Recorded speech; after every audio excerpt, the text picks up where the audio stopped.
Thank you, Liz, and thank you, Lighter Footprints. I'll also try and stick within the 3-minute time frame and explain what is a very complex issue within those time limits. I believe climate change is real and does present a serious challenge and opportunity for Australia's future.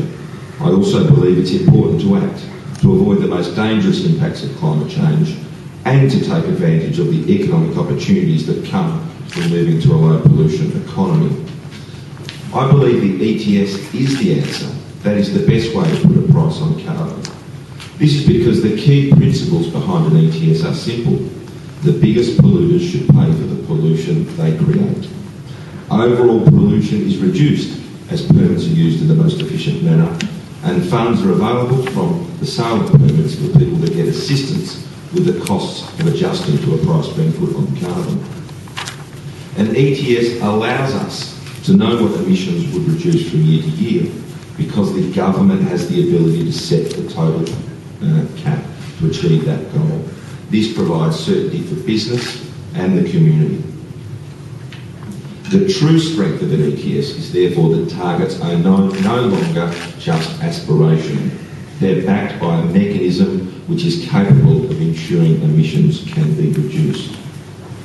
I would suggest that by contrast, a carbon tax does not guarantee emissions reductions. The government needs to estimate how emissions levels would respond to a carbon tax, and that is not an easy thing to do, and that would provide, in my opinion, unnecessary uncertainty.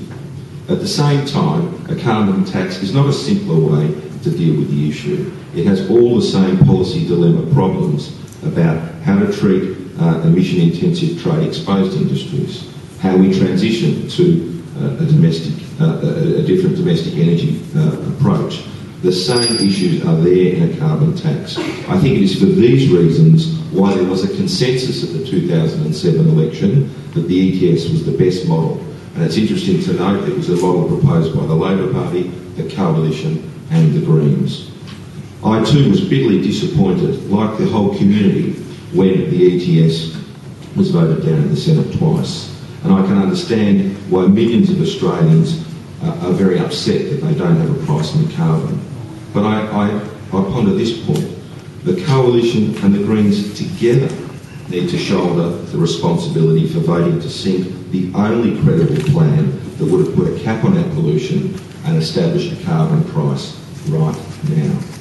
And I think if that had occurred, if the Greens and the Coalition had acted positively at the start of the year, tonight's forum would be discussing the new and exciting economic opportunities that emerged in 2010 rather than whether we should have a price on carbon at all. Thank you.